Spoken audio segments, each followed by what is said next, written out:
CM Revanth నిర్ణయాలతో రాష్ట్రంలో real estate కుప్పకూలిపోయింది అన్నారు మాజీ మంత్రి కేటీఆర్. ఢిల్లీకి డబ్బు సంచులు పంచడంపైనే కాంగ్రెస్ ప్రభుత్వం దృష్టి పెడుతోందని అన్నారు. తాము అధికారంలోకి వచ్చాక కార్యకర్తలకు ప్రాధాన్యత ఇస్తామని తెలిపారు. చేవెళ్ళోళ్ళకే తెలుసు ఆ సినిమా ఎట్లుందో. ఎలక్షన్ ముందేమో నేను గుంపు మేస్త్రిని, అసలు రియల్ ఎస్టేట్ అంటేనే రేవంత్ రెడ్డి, రేవంత్ రెడ్డి అంటేనే రియల్ ఎస్టేట్ అని పోజులు కొట్టిండు. ఇలా ఏం చేసిండు మరి? రియల్ ఎస్టేట్ని బొందబెట్టిండు. మొత్తానికి 100 ఫీట్ల అడుగులో పాతి పెట్టే పని చేసిపోయిండు. రైతుల ధాన్యం కొనవు, యూరియా ఇయ్యవు, రైతు బంద్ వేయవు, చివరికి రైతుకు కరెంటు కూడా చక్కగా ఇయ్యవు.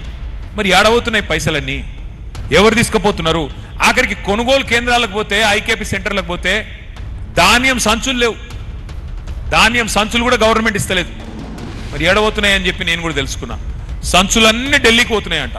కానీ ఇవాళ రేవంత్ రెడ్డి గారు రాగానే స్క్వేర్ ఫీట్కి ఎంత, అట్లాగే మీకు దేనికి ఎంత లెక్క పెట్టి తోలు వలిచి బిల్డర్ల దగ్గర వసూలు చేస్తా ఉన్నారు. స్క్వేర్ ఫీట్కి 200.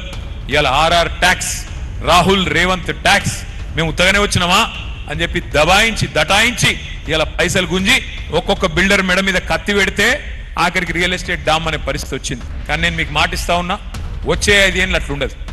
2028లో మీ అందరి దయతో, ప్రజల ఆశీర్వాదంతో తిరిగి కేసీఆర్ ముఖ్యమంత్రి అవుతారు. అయినాక నేను బాధ్యత తీసుకుంటా. వచ్చే 5 ఏళ్ళు మన ప్రభుత్వం వచ్చినాక కార్యకర్తల బాగోగులు, ప్రజల సంక్షేమం రెండింటినీ బ్యాలెన్స్ గా నడిపించే బాధ్యత నాది. కేసీఆర్ గారి దేశంలో చేయని పదవి ఏం లేదు. ముఖ్యమంత్రి పదవి చేసిండు, కేంద్ర మంత్రి చేసిండు, రాష్ట్ర మంత్రి చేసిండు, డిప్యూటీ స్పీకర్ చేసిండు, అన్ని చేసిండు. ఒక ప్రధానమంత్రి తప్ప అన్ని పదవులు అయిపోయినాయి.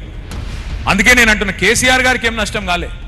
కానీ కేసీఆర్ ఓడిపోవడం వల్ల ఇలా నష్టపోయింది ఎవరు? కార్యకర్తలు, తెలంగాణ ప్రజలు. ఈ రాష్ట్రంలో ఉండే 1,67,00,000 మంది ఆడబిడ్డలు ఉన్నారు, 18 ఏళ్ళు నిండినోళ్ళు. వాళ్ళందరూ చూస్తున్నారు ఎప్పుడు పడతాయి మా పైసల ఖాతాలని.